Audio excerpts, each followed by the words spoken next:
एक समय की बात है। टीनू नाम की लड़की थी जो स्कूल में दिए गए कार्यों में बड़ी रुचि रखती थी। इस साल टीनू के स्कूल में गर्मी की छुट्टियां पड़ने से पहले उसकी टीचर ने सभी को विभिन्न पक्षियों के चित्र दिखाकर चिड़िया पर निबंध लिखने के लिए कहा था। सभी बच्चों को स्कूल खुलते ही निबंध टीचर को दिखाना था।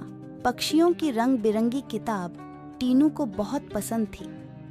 जब टीचर ने बताया कि उन पर निबंध लिखना है और सबसे अच्छा लिखने वाले को इनाम में वह किताब मिलेगी, तो टीनू खुश हो गई। टीचर ने सभी पक्षियों से जुड़ी कुछ कहानियां भी बच्चों को सुनाई। उसके बाद स्कूल की गर्मियों की छुट्टियां पड़ गईं। यूं तो टीनू हर साल अपनी गर्मी की छुट्टियां बिताने के लिए कहीं न कहीं जाती थी, लेकिन इस साल की छुट्टियों में टीनू रोज पास के ही बगीचे में जाकर पक्षियों और उनके घोंसले देखने लगी। उस बगीचे में गोरैया, दर्जिन, लवा जैसे बहुत से पक्षी आते थे। टीनू बगीचे में आने वाली हर चिड़िया को पहचानने की कोशिश करती और उन्हें गौर से देखती रहती। टीनू देखती थी कि हर चिड़िया एक एक घास, पत्ती, पंख आदि को जोड़कर कैसे अपना घोंसला बना रही है। उसके मन में होता था कि चिड़िया को घोंसला बनाने के लिए कितनी मेहनत करनी पड़ती है। टीनू चाहती थी कि वो किसी तरह से उन पक्षियों की मदद करे। एक दिन टीनू ने देखा कि पास के बगीचे में बदमाश लड़कों ने लावा चिड़ियों का घोंसला तोड़ दिया है। टीनू को यह देखकर बहुत दुख हुआ। उसने सोचा कि क्यों न मैं इनके लिए खुद एक दो घोंसले बना दूं, शायद ये इसका इस्तेमाल कर लेंगी। टीनू को लगा कि वो कुछ ही देर में घोंसला बनाकर तैयार कर देगी, लेकिन टीनू पूरा दिन तिनकों और दूसरी चीजों से चिड़िया का घोंसला बुनती रही। बड़ी मुश्किल से जब घोंसला तैयार हुआ तो घोंसले को पेड़ पर टिकाने के लिए कुछ मिला नहीं।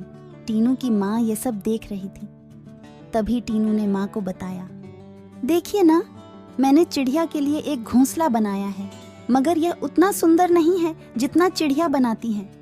मैंने सोचा था आसानी से एक सुंदर घोंसला बन जाएगा, लेकिन ऐसा हुआ नहीं। यह घोंसला अंदर से काफी कठोर बन गया है। क्या आप इसे मुलायम बना देंगी? किसी तरह से टीनू की माँ ने उस घोंसले को थोड़ा ठीक किया। उसके बाद टीनू ने उस घोंसले को धागे की मदद से पेड़ पर टिका दिया। अब बगीचे में बैठकर टीनू लवा पक्षी के आने का इंतजार करने लगी।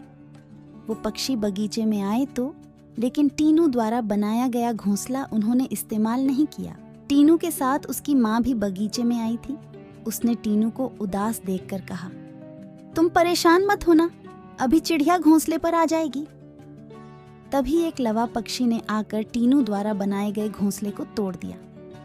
अब टीनू ने मुंह लटका लिया। तब उसे उसकी माँ ने समझाया कि तुम्हें दुखी नहीं होना चाहिए। देखो, तुम्हारे द्वारा इस्तेमाल की गई चीजों से ही लवा पक्षी अपने लिए घोंसला बना रहे हैं। हो सकता है कि इन्हें दूसरों का बनाया हुआ घोंसला पसंद नहीं आता हो। दुखी मन से टीनू ने कहा, माँ, मैं अपने स्कूल के निबंध में यह सब कुछ लिखूंगी। कुछ देर बाद टीनू ने कहा, माँ, आपने देखा कि लवा पक्षी अपना घर झाड़ियों में बना रहे हैं। जवाब में टीनू की माँ बोली, हाँ बेटा, मैंने सुना था कि लवा पक्षी अपना घोंसला किसी के घर के रोशनदान या पेड़ पर ही बनाते हैं। आज यह नई बात पता चली है।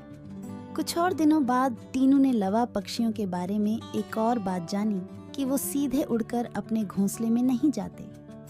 घोंसले से कुछ दूर ठहरकर इधर उधर कूदते हुए वो अपने घोंसले तक पहुंचते हैं, ताकि किसी को उनके घोंसले का पता न चले। थोड़े ही दिनों में स्कूल की गर्मियों की छुट्टियां खत्म हो गईं। टीनू ने स्कूल जाकर लवा पक्षी के बारे में लिखा और निबंध प्रतियोगिता जीत ली। इनाम में मनपसंद चिड़ियों वाली किताब मिलने पर टीनू खुश हो गई।